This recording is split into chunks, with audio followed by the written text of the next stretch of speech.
안녕하세요. 쉬워요 한국사입니다. 여러분, 강의 듣기에 불편한 점이 없었나요?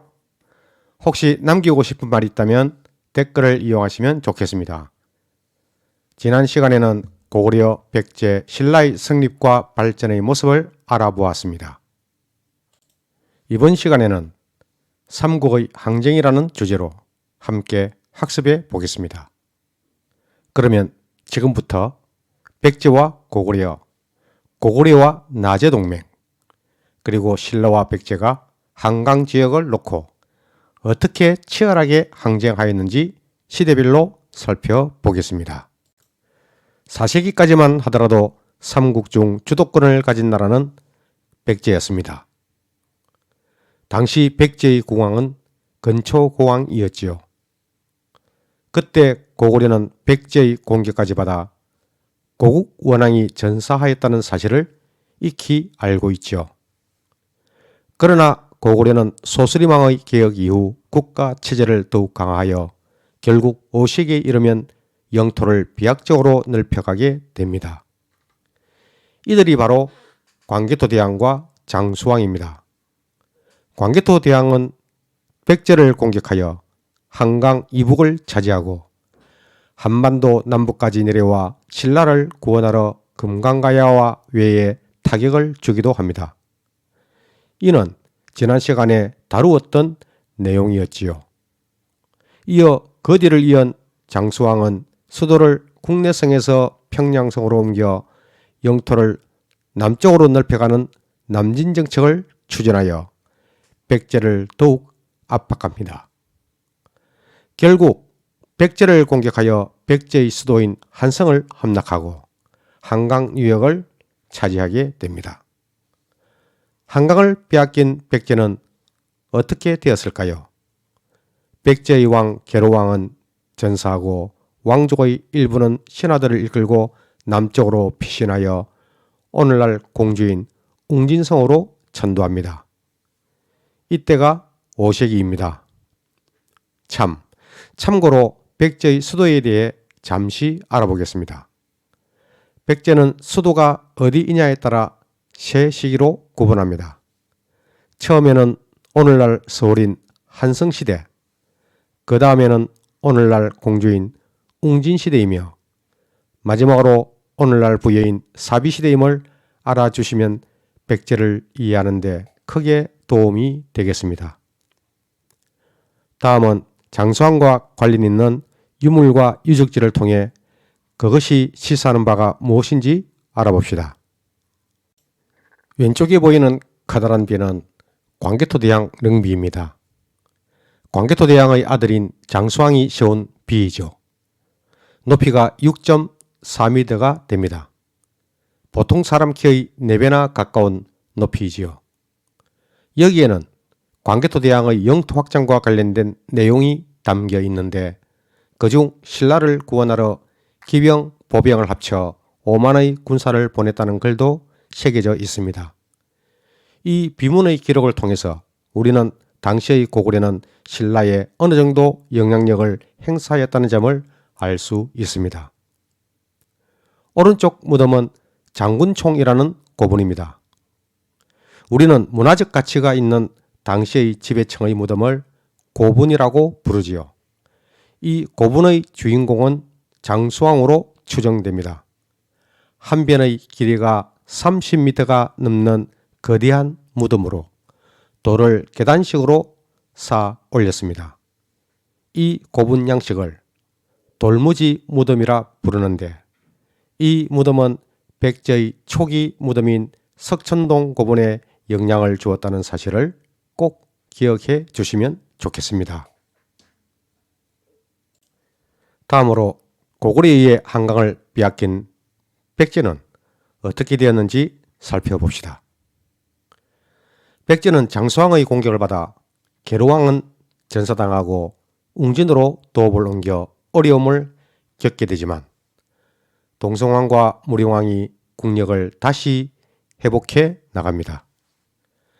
동성왕은 신라왕실과 혼인을 맺고 동맹을 강화하여 왕권을 안정시킵니다. 무령왕은 고구려와의 전투에서 수차례 승리하였으며 중국과 유화의 외교관계를 강화해 나가면서 국제적으로 크게 성장합니다.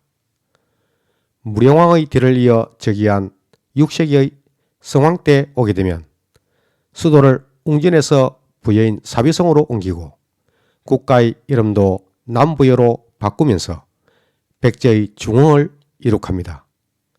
또한 중앙과 지방의 체제를 정비하여 내부적으로 결속을 강한 뒤 신라와 연합하여 고구려를 함께 공격합니다.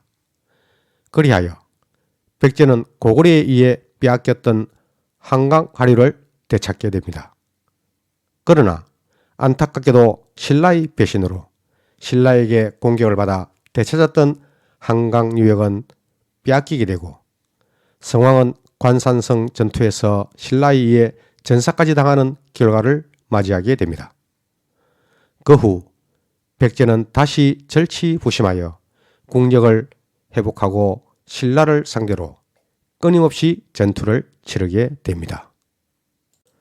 다음은 백제의 대표적 문화유산인 고분을 중심으로 한성시대와 웅진시대를 비교하여 알아보겠습니다. 왼쪽 사진은 초기 백제 한성시대의 고분입니다. 앞에서 설명한 바와 같이 고구려의 돌무지 무덤 양식을 보여주는 서울 석천동 고분입니다. 이는 백제가 고구려 계통의 나라임을 보여주는 증거이기도 합니다. 잘 기억해 주세요. 오른쪽 사진은 백제 두 번째 수도였던 웅진시대의 고분인 무령왕릉의 내부 모습입니다. 이 무령왕릉은 상당히 문화적 가치가 높은 귀중한 문화유산입니다. 중국 남조의 벽돌 무덤 양식을 본뜬 것으로 이곳에서 무덤의 주인공이 무령왕임을 알려주는 지석을 비롯하여 각종 금제간식과 금귀걸이 등 많은 유물이 나왔습니다. 여러분은 백제 한성시대의 고분인 돌무지 무덤, 즉 석천동 고분과 웅진시대의 고분인 벽돌 무덤, 즉 무령왕릉을 꼭 기억해 둡시다. 다음은 중앙집권국가의 출발이 가장 늦은 신라가 6세기에 어떻게 비약적인 발전을 이룩해 나갔는지 살펴봅시다. 신라는 6세기에 새로운 강자로 떠오릅니다. 지정왕이 즉위하면서 신라는 내부개혁에 박차를 가합니다. 나라 이름을 사로국에서 신라, 왕의 칭호를 마립간에서 왕으로 확정하고 소를 이용한 경작법, 즉 우경을 장려하고 보급합니다. 또한 이사부에게 우상국을 정벌하게 하여 신라에 복속시킵니다. 독도를 포함한 울릉도 부근의 도서는 이때부터 우리 역사에 무대로 들어옵니다. 지정왕의 뒤를 이어 왕위에 오른 법흥왕은 율령의 반포, 관리의 등급, 즉 관등제를 정하고 이차돈의 순교를 계기로 귀족들의 반대를 물리치고 불교를 공인함으로써 왕권을 강화해 나갑니다. 그리고 금강가야를 병합하여 영토를 확장합니다. 법흥왕 다음의 진흥왕은 영토의 확장에 힘을 더욱 쏟습니다. 앞서 말한 바와 같이 백제의 성왕과 연합하여 고구려를 밀어내면서 한강 유역으로 나아간 뒤 백제가 차지한 한강 하류 지역을 모두 빼앗아갑니다. 이어 대가야를 병합하고 한경도 남부까지 진출하여 정복한 지역마다 진흥왕이 순행하여 여러 곳에 순수비를 세우기도 합니다. 한편 진흥왕 때에는 청소년 단체인 화랑도를 국가적인 조직으로 개편시켜 신라가 삼국을 통일하는 데 필요한 인재를 크게 양성합니다. 다음은 진흥왕의 영토 팽창과 관련 있는 자료를 보겠습니다. 왼쪽의 비는 단양 적성비입니다. 신라가 처음에 백제와 연합하여 고구려를 밀어내기에 공격할 당시 소백산맥을 넘어 한강유역으로 진출하는 과정에서 세운 최초의 비입니다. 오른쪽은 신라의 영토 팽창을 보여주는 지도입니다. 북쪽 끝 한경도 남부 쪽에는 진흥왕이 직접 새로 편입된 지역을 순행하면서 세운 황초령비와 마올령비가 보이네요. 이 비를 우리는 창녕비, 북한산비와 더불어 진흥왕 순수비라고 부릅니다. 자, 지금까지 우리는 삼국, 즉 고구려 백제 신라가 한강 지역을 둘러싸고 5세기, 6세기에 걸쳐 어떻게 항쟁해 왔는지 그 양상을 알아보았습니다. 학습한 내용을 토대로 평가 문제를 한번 볼까요? 다음은 2018년도 고구려의 팽창과 관련된 수능 모의고사 문제가 있네요. 한번 읽어볼까요? 가에 들어갈 내용으로 옳은 것은 먼저 가 시기의 왕이 누구인지 알아야겠네요. 예, 광개토대왕이네요. 그럼 광개토대왕 때의 사실을 찾으면 되겠습니다. 정답은 예, 5번입니다. 다른 보기를 볼까요? 보기 1번의 법풍왕은 신라 6세기 때의 왕입니다. 불교를 공인했을 뿐만 아니라 율령도 반포하고 금강가야를 정복하기도 했습니다. 보기 2번 정조는 조선 후기의 국왕으로 규장각 즉 왕실 도서관을 설치하여 왕권을 강화하였지요.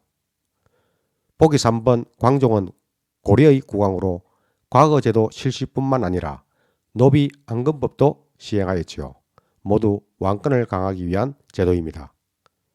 보기 4번 근초국왕은 4세기 백제의 전성기를 이끈 왕이었습니다. 고구려 평양성을 공격하기도 하여 고국 원앙을 전사시키기도 하였지요. 다음 문제를 볼까요? 가국가에 대한 설명으로 옳은 것은 자, 가국가는 수도가 처음에는 한성에서 웅진에서 사비로 옮긴 나라, 즉 백제입니다. 여러분은 백제의 대표적인 유적지와 문화유산을 각 시기별로 알아두시면 좋겠습니다. 예, 정답은 백제와 관련 있는 보기 2번입니다. 마한의 대부분을 정복한 왕이 근초고왕임을 여러분은 잘 아실 겁니다. 자, 오늘은 삼국의 항쟁을 주제로 대략적으로 살펴보았습니다. 잘 이해하셨나요? 4세기는 백제, 5세기는 고구려, 6세기는 신라가 삼국 항쟁의 주도권을 차례차례 나누어 가졌다고 봐도 무방합니다. 특히 이 시간에 배운 삼국의 항쟁에서 꼭 알아야 할 삼국의 국왕은 고구려 광개토대왕과 장수왕, 백제의 성왕, 신라의 법흥왕과 진흥왕입니다. 잘 메모하여 숙지하시기 바랍니다. 다음에는 삼국의 사회와 문화를 주제로 학습을 이어가도록 하겠습니다.